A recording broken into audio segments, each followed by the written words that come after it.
Hi guys, welcome back to my channel. I think the lighting is okay, and as you can see from my background, Christmas has hit my home and I will have the decorate with me video ready by this Sunday, so stay tuned for that. All right, let us get started with the wedding planning.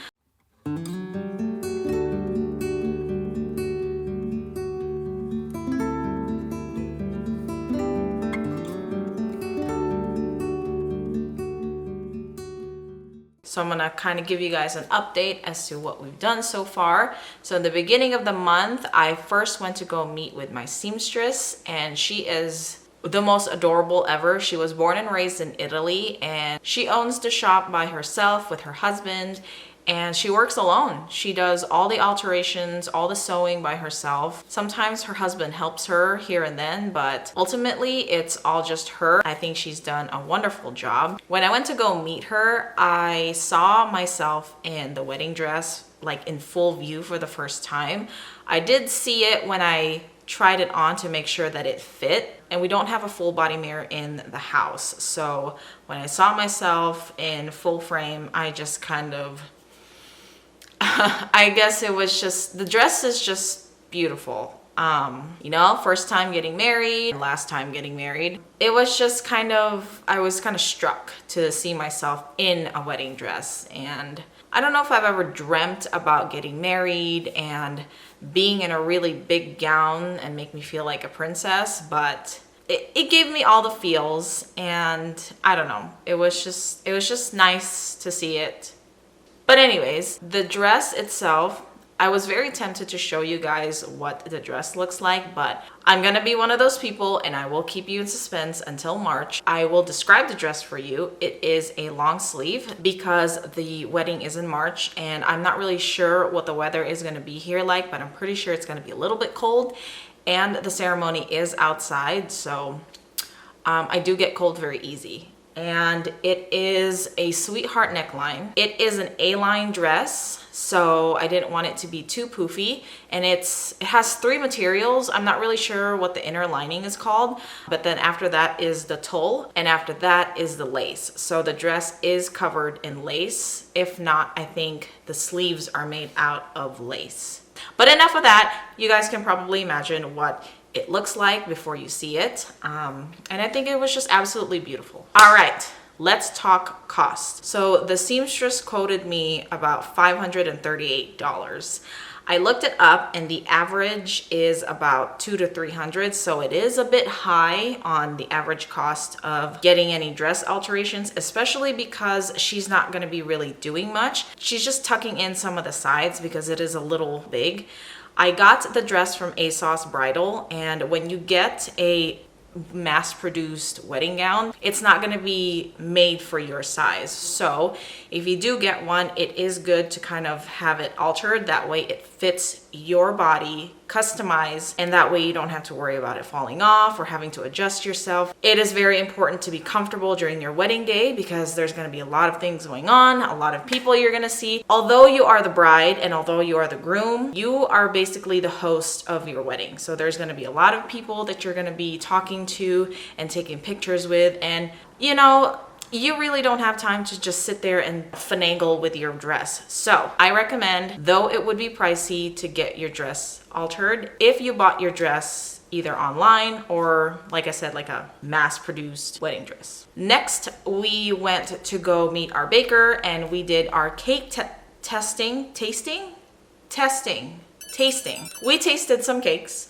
And I'm always a chocolate cake girl. I love chocolate cake. I can always go for chocolate cake, but not everyone likes chocolate cake. So we're gonna be having a 3-tier cake, and we might choose on getting different flavors for each tier. I think we can only go up to 2 flavors though. So chocolate is definitely gonna be one of them. Before I even tasted the chocolate, I knew that I was gonna like it. As long as it's moist, as long as it's spongy, as long as it's good and soft, I'm all for it. But Brian and I ultimately agreed on the vanilla bean. I don't know why, but it was just like a plain vanilla bean with raspberry filling. I'm not a big fan on any berries though, any berry filling. I'm not really a berry kind of person.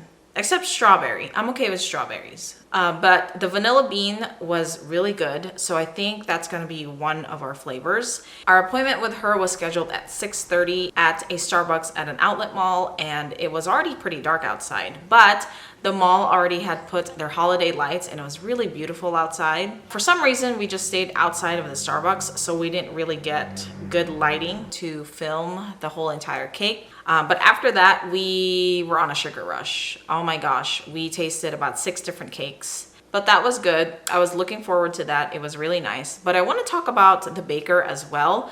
She was very sweet and very relatable. I think I made a friend that night because it was nice to be able to relate to someone. We kind of had a conversation while Brian was running around with the kids, and we were outside because it's an outlet mall, so it was good to have the kids just run around. But I'm glad that I made a friend that night. It just kind of made me realize that I've been meeting a lot of local vendors and small businesses, and to be honest, I've not even heard any of these businesses prior to planning the wedding. So if you're planning a wedding, I encourage that you look into the small businesses in your area. So not only did I get to know really great vendors, but also to support small businesses in my area with the professionalism that they've been able to show me. It's been really great. And some of them work alone, like my seamstress. And I think that's something to really appreciate. Support your local businesses. Moving on. Let's see. Okay, so let us now refer to the checklist. We still have not decided on officiant. I know guys. This is something that Brian and I have to agree on. I think I mentioned this in the other video, we did find 2, but we have to decide on one of them. So either we meet with both of them and then decide then, or we just decide before meeting them and just meet with one of them and then book them. That makes sense. All right, so I've pretty much checked off everything the 6 months prior to the 5 months prior, and now we are on the 4 months prior. And on the list, it says to finalize the guest list, order invitations, plan the wedding day beauty preparations, finalize your honeymoon, hire your wedding day transportation, and plan the rehearsal dinner, which is not bad. Finalizing the guest list. I think we've done that. So I'm going to check that off. And I did order the invitations. They are actually coming today. So I will check that off. I did find a place that I'm going to be booking for my hair and our makeup. But I think for the most part, that is pretty much optional because I can do my own hair and I can do my own makeup. And honestly, I don't wear a whole lot of makeup. And I know you guys probably hear that a lot from other people, but I do wear eyeliner, and that's about it. And I curl my eyelash sometimes. I used to wear mascaras. I used to wear eyeshadows, but that was it. I tried foundation on and I never ever liked the way it feels on my skin, and I've never had the time to go out and experiment or even go find my shade. I'm pretty sure a makeup artist will be able to tell my skin tone, but even then I don't think I want foundation. I think I just want my eyes done, and that's about it, and maybe a lipstick. Even then I don't know. I guess I just don't like anything on my face besides the eyeliner and the mascara, and that's all I really want. So the makeup artist is going to be optional. And the hair, I'm still deciding if I want it to be down or if I want it up. So I think I want it up because my veil is going to be tucked in, maybe just the hair. So we'll see. But I did find a place, so I'm going to check that off, and I did get quotes from them. Finalize your honeymoon. Okay, with the busy time that we've had and the 3 kids that Brian and I have, I don't think we'll be doing our honeymoon the week after the wedding. Although that would be ideal and although that would be really nice, I think we'll just have our honeymoon later on in the year, but we do know where to go, and finalizing it will not be done. So I'll just leave this off as blank for now. Hire your wedding day transportation. I have to talk to Brian about that. I don't know because we're gonna have a lot of family members coming, and I think we'll just have them take us. I don't know how that works because the venue is kind of far. I don't think I would hire like a limousine. I don't care for those. Yeah, I think we'll just use one of our SUVs and then just carpool everyone. Okay, yeah, we'll just do that. and then plan the rehearsal dinner. So yes, the rehearsal dinner will be the day before the wedding. That's already sort of planned. So I guess I can check that off. And then we're done. Next month, I'm supposed to have a lot of things done, but I think because of the holiday, my event coordinator at the venue will not be meeting with me until January, which is fine because that's still 2 months before the wedding. So we can maybe just squish these together. Okay. And then I will update you guys next month on where we're at with the checklist. Before I filmed this video, I did calculate everything and we are at $9,908. I know, it is very close call, but everything is booked and everything is done. Besides the girls' dresses, the baby's little suit. Oh, can you guys imagine him in the little suit? Anyways, and the hair and makeup. That's why I kind of made it optional because we haven't counted for it yet and we're already very close to the 10 grand of the budget. But that's not including the help from Brian's parents. And also, actually, my dad reached out to me and he wanted to know if there was anything that they can do to help with the wedding costs. And I was like, you know, you don't want to be like, heck yes, please, you know, help us. That would be great.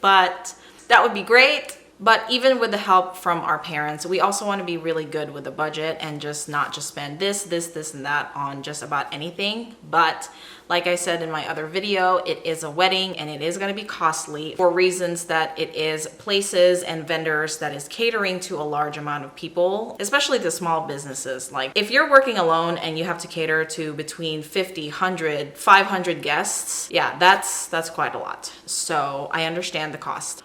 Oh, it's just getting darker and darker. I apologize. Okay, we'll keep this video short. That is what we've done this month so far. I do have to meet with my seamstress this Saturday. I forgot to bring my shoes the first time we met, so she didn't want to just guess how much to take off on the bottom hem. So I have to meet with her this Saturday to also do my first fitting of the dress after she's altered them. Goodness. All right, on the road to becoming Mrs. Stephanie Weiss. Episode 3 is done. So I will see you guys on the next video. So stay tuned for some more Christmas themed videos in the month of December. And thank you guys so much for being in this journey with me, planning the wedding and my first Christmas videos here on YouTube. Also, thank you to my new subscribers. I'm hoping you guys like what you see so far, and I will definitely see you guys on the next video. Bye. Oh geez. Excuse me, chair. Thumbnail. Just kidding. Oh my goodness.